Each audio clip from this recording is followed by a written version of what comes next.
Hello everyone, welcome to my channel. आज हम पढ़ते हैं Modigliani and Miller approach. इसको एमएम अप्रोच कहते हैं शॉर्ट फॉर्म में।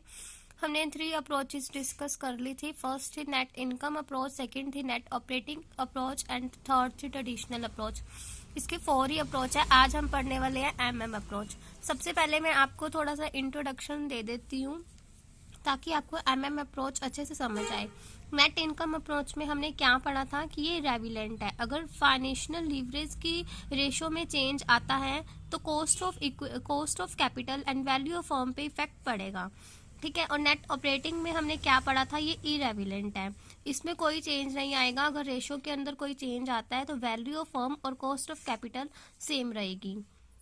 और ट्रेडिशनल अप्रोच में हमने पढ़ा था कि नेट इनकम का और नेट ऑपरेटिंग का मिक्सचर है। इन तीनों की वीडियो अपलोडेड है। अगर आपने नहीं देखी है तो फाइनेंशियल मैनेजमेंट की प्लेलिस्ट में जाके आप ये वीडियोस देख सकते हैं। आज हम पढ़ते हैं एमएम अप्रोच। एमएम अप्रोच भी इरेविलेंट है, लेकिन नेट ऑपरेटिंग इनकम अप्रोच और एमएम अप्रोच में एक सिमिलर सा डिफरेंस है। सिमिलर सा भी नहीं कह सकते कि अलग है ये इससे, कि हम ये कह सकते हैं कि जो नेट ऑपरेटिंग इनकम अप्रोच थी, इन्होंने डेप्ट का इंक्रीज कर दिया था, डेप्ट को ज़्यादा ले लिया था। लेकिन डेप्ट को इंक्रीज करने से शेयर होल्डर का रिस्क बढ़ गया था, जिससे क्या थी, उन्होंने रिटर्न की ज़्यादा मांग की थी। इससे उन्हें इंटरेस्ट ज़्यादा पे करना पड़ा था डेप्ट का, अगर उन्होंने इंक्रीज किया था तो। ठीक है। इन्होंने कहा था कि हम कुछ भी मतलब इंक्रीज डिक्रीज कर देंगे, लेकिन वैल्यू ऑफ फर्म पे और कॉस्ट ऑफ कैपिटल पे इफेक्ट नहीं पड़ेगा। लेकिन एमएम अप्रोच के पास क्या है, एक बिहेवियर जस्टिफिकेशन है। इनके पास एक प्रैक्टिकल एग्जांपल है जिनसे इन्होंने प्रूव किया है कि वैल्यू ऑफ फर्म पे और कॉस्ट ऑफ कैपिटल पे कोई इफेक्ट नहीं पड़ेगा। वो इफेक्ट कैसे नहीं पड़ेगा, ये इफेक्ट इन्होंने एक आर्बिट्रेज प्रोसेस से प्रूव किया है कि कोई इफेक्ट नहीं पड़ेगा। आइए हम वो देखते हैं। In this theory, explained with behavior justification through the arbitrage process. Behavior justification से arbitrage process से इन्होंने प्रूव किया। arbitrage process क्या है, देखिए, two same firms but value are different. अगर दो कोई सेम फर्म है लेकिन उनकी वैल्यू डिफरेंट है और रिटर्न सेम आ रही है, it means EBIT, earning before interest tax. दोनों की वैल्यू अलग है लेकिन रिटर्न दोनों की सेम आ रही है, 4 लाख। ठीक है। सपोज कीजिए कि ए फर्म की वैल्यू है 9 लाख और बी की है 10 लाख। ठीक है। रिटर्न सेम आ रही है 4 लाख। तो इसमें क्या करेंगे, वो बाइंग एंड सेलिंग कर लेंगे।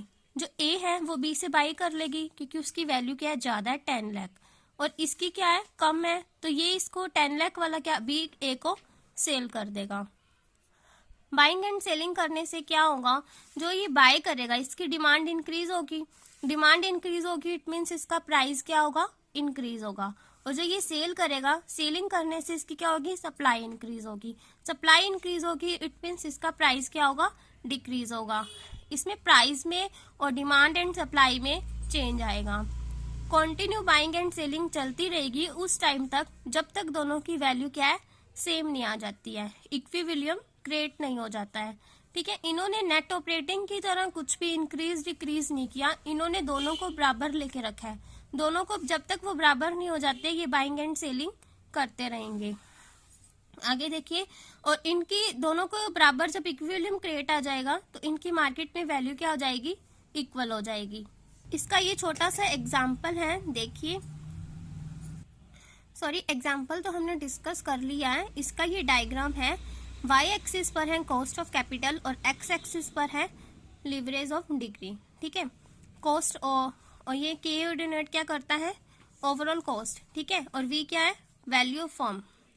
वैल्यू ऑफ फर्म पे और कॉस्ट ऑफ कैपिटल पे कोई इफेक्ट नहीं पड़ेगा क्योंकि मार्केट में वैल्यू भी सेम है और इक्विलिब्रियम क्रिएट हो गया, तो दोनों क्या रहेंगी, सेम रहेंगी। इससे इन्होंने प्रूव किया है कि ये इरेविलेंट अप्रोच है। ये इन्होंने एक प्रैक्टिकल एग्जांपल और आर्बिट्रेज प्रोसेस के साथ प्रूव किया है कि ये एक इरेविलेंट अप्रोच है। ये डेफिनेशन, ये क्या है, इरेविलेंट अप्रोच है। आर्बिट्रेज प्रोसेस की एक डेफिनेशन है, उसको डिस्कस करते हैं। ये देखिए, there will be some difference in the earning of equity and डेप्ट holders in levered and unlevered form, this is called arbitrage process. Levered का मतलब होता है जो डेप्ट को यूज करते हैं, और अनलीवरेड का मतलब होता है जो डेप्ट को यूज नहीं करते हैं। ठीक है, दो वैल्यू के बीच में जो डिफरेंस होता है वो आर्बिट्रेज प्रोसेस होता है। ये मैंने आपको एक एग्जांपल से एक्सप्लेन कर दिया है। MM approach has developed flowing concept specially when the text exited 1963। ठीक है, MM अप्रोच को डेवलप किया गया था एक कंसेप्ट के साथ 1963 में, स्पेशली जब टेक्स्ट का एग्जिट हुआ था।